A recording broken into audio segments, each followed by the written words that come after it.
não parar, não precipitar e não retroceder. Então dizer para esse cara, sabe quando nós vamos parar? Nunca, nunca na sua porca vida, né?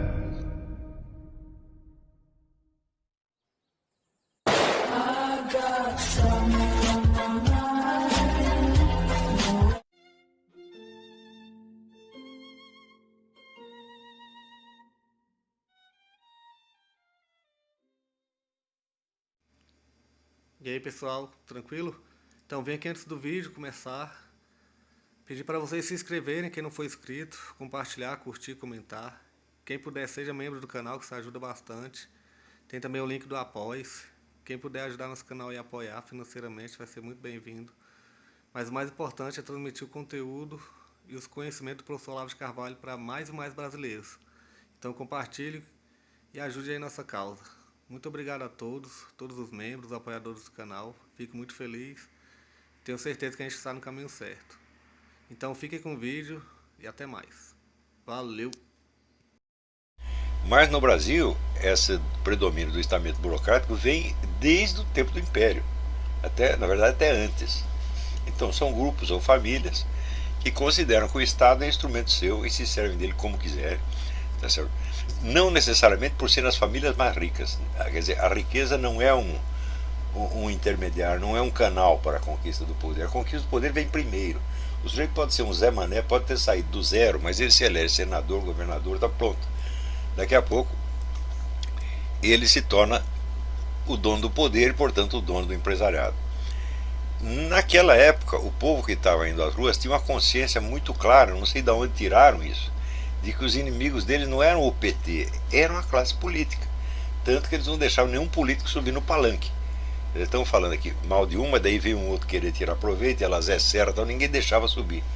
Então, havia esta consciência generalizada. Ora, você vê, quando a reação popular coincide com um diagnóstico feito por um grande historiador e cientista político como Raimundo Fauro, bom, algo está acontecendo. Você tem um momento, vamos dizer, como se diz, uma apoteose da consciência coletiva. Geralmente a consciência coletiva está adormecida, mas quando ela desperta, ela começa a enxergar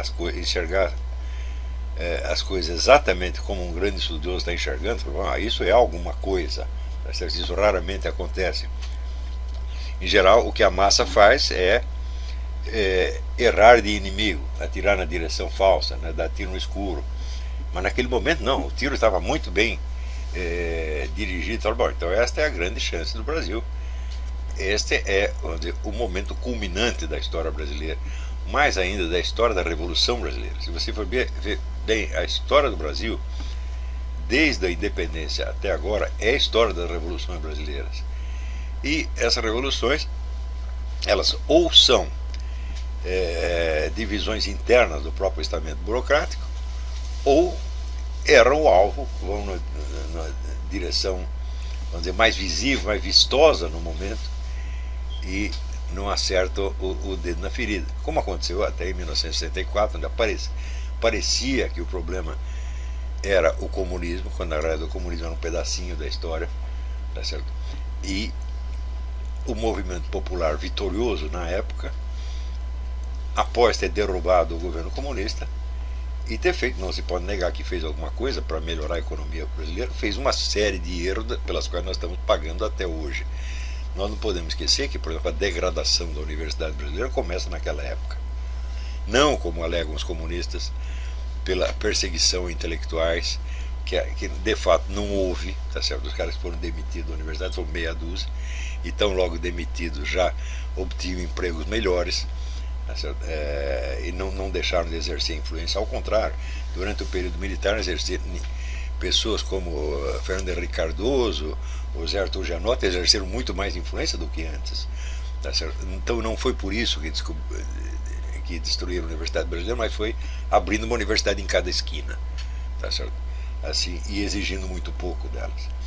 Então, quer dizer que popularizaram os diplomas universitários, todo mundo podia virar doutor, tá certo? E isso foi evidentemente uma grande ilusão, e na mesma medida que as universidades proliferavam, elas iam perdendo o estatuto verdadeiramente universitário, deixando de ser universitário para ser, na melhor das hipóteses, escolas técnicas de segunda categoria. Foi aí que começou a degradação. Ela nunca mais parou. Então, quer dizer, não podemos lançar na conta do PT. Isso começou já nos anos 60 e veio caindo, nunca mais parou. Você não pode esquecer que foi no governo Fernando Henrique Cardoso que os alunos brasileiros começaram a tirar os últimos lugares nos testes internacionais, e o então ministro da Educação, o senhor Paulo Renato, disse aquela coisa maravilhosa, quando viu que nós tiramos o último lugar, ele disse: poderia ter sido pior. Eu não sei o que tem pior, além, né, tem o subúltimo, né?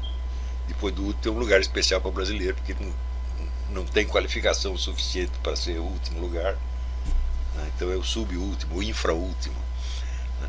Então tudo isso já vem de muito longe. Então, naquele momento eu não sei como isso aconteceu, né? O povo enxergar tão claramente qual era o problema, onde estava o inimigo.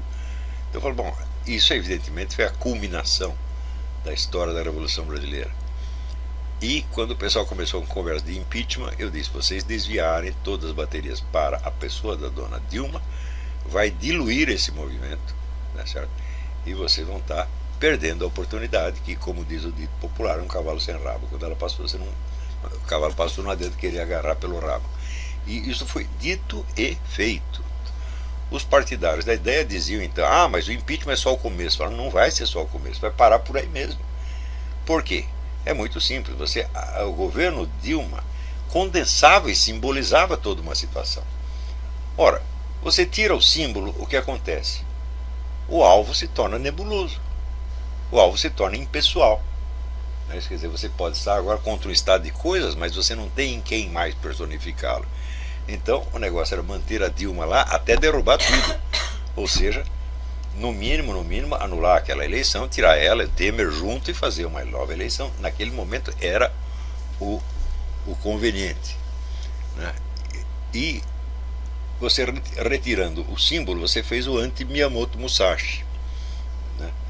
Miyamoto Musashi, o sujeito foi espadachim, que foi desafiado a lutar com uma escola inteira que tinha 90 e tantos membros, e ele entra em campo. A primeira coisa que ele faz é matar o presidente da escola, que era um presidente simbólico, um menino de 10 anos. Ele vai lá e mata o menino, todo mundo fica escandalizado, perde o controle da situação, e daí ele mata todos um por um. O que eles fizeram foi exatamente o contrário. Quer dizer, removendo o símbolo, o que você fez? Você não desorientou o esquema, porque o esquema não dependia dela. Ela não era líder do esquema, né?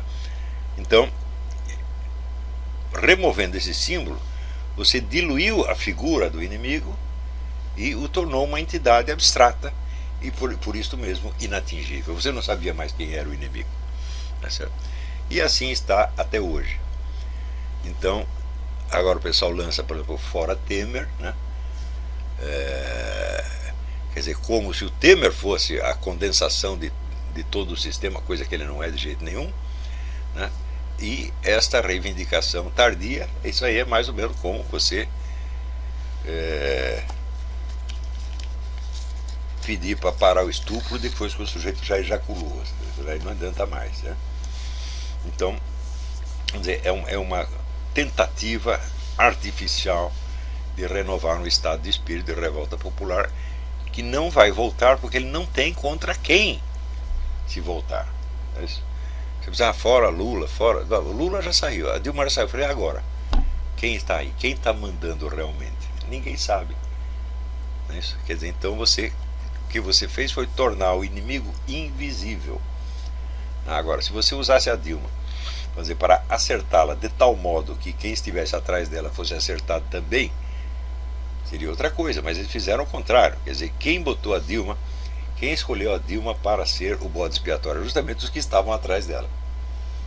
Então, os caras que se escondiam atrás dela, tão logo removidos, se tornaram invisíveis e inatingíveis. Esta é a situação. Então, o que nos resta fazer? Não é isso?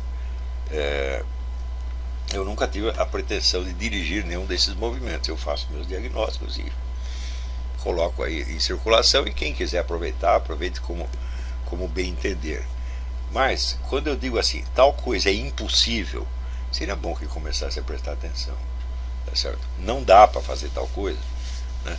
Então, não estou dizendo para você o que você deve fazer, não estou orientando o movimento, mas são diagnósticos que têm, vamos dizer, pelo menos a pretensão de ser científicos e que, vamos dizer, alcançam o seu ponto máximo na hora em que constatam uma impossibilidade. Não estou falando mais de probabilidade, nem de possibilidade, estou falando de impossibilidade, como no ano em que eu disse que a vitória do PT na eleição, quando na primeira candidatura do Lula, era inevitável. Tá certo? E também disse que retirar o PT do poder, tá certo? Seja por meio eleitoral ou por qualquer outro meio, seria impossível pelo menos por uma década, como de fato foi. Tá certo? Então, vamos dizer, o que é o conceito fundamental em toda a ciência é o conceito de necessidade, é um elo de necessidade, ou seja, dadas tais condições, tais e quais consequências decorrem inevitavelmente, tá certo? Então é uma conexão de necessidade. O que é necessidade? Necessidade é a impossibilidade do contrário, ou seja, não dá para ser de outra maneira. Isso quer dizer, se você, por exemplo, se o sujeito pula do 10º andar, ele vai se esborrachar no chão. Não há possibilidade de acontecer outra coisa, tá certo? Só se que é aquele negócio quando ele passa pelo 5º andar, ele diz, até aqui tudo bem. Então pode ser, mas mais dia menos dia ele vai chegar lá. Então, quando a gente chega a esse diagnóstico de impossibilidade, isso é uma coisa mortalmente séria, as pessoas deviam prestar atenção nisso aí. Então, não me cabe orientar as pessoas, mas orientar positivamente, seja, faça isso, faça aquilo, fazer reuniões, fazer discurso, preparar militância. Não quero fazer nada disso, tenho horror disso, fazer isso aí. Mas, quando eu faço essa análise de agora, tal coisa é impossível, as pessoas deviam prestar um pouco de atenção, porque isso é muito sério. Né? Não é uma opinião. Né? Quando você chega a dizer impossível, você saiu do achismo, você está entrando aí no terreno da matemática. Tá, né? Então, a situação está hoje de tal modo que esses movimentos populares eles não têm para onde ir. Eles não sabem o que fazer. E realmente não há o que fazer. Então não se pode sequer culpá-los. Eles estão desorientados. Falo, bom, e quem não está? Você não tem sequer os dados suficientes, tá certo, para saber quem está mandando mesmo no país. Não tem, a coisa virou muito confusa, está muito confusa. Então, nessa hora, você vai ter que começar a examinar os dados da situação, um por um, de novo, lentamente, e ver se você chega a uma síntese. Quando os cérebros mais ativos chegam a alguma síntese, às vezes a massa também chega. Quando o pessoal começou a botar aqueles cartazes, lá tem razão, eu falei, pô, eles estavam percebendo mais ou menos a mesma coisa que eu.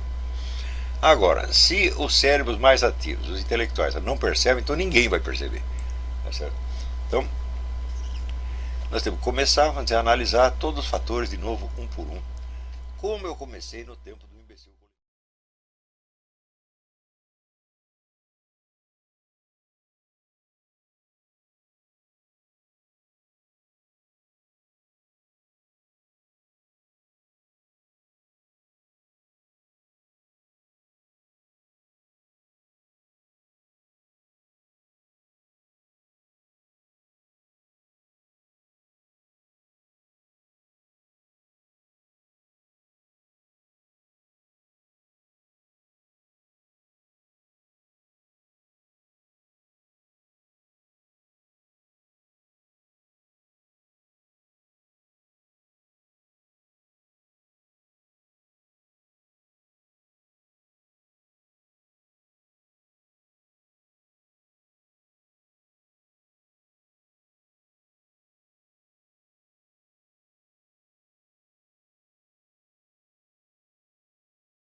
Chegamos a mais um final de uma aula, de um vídeo. Espero que tenham gostado. Quem não se inscreveu ainda, se inscreva, compartilhe, comente. Ajude o nosso canal, apoie, seja membro. E ajude o nosso canal a chegar a cada dia a mais brasileiros que precisam muito do conhecimento do professor Olavo de Carvalho.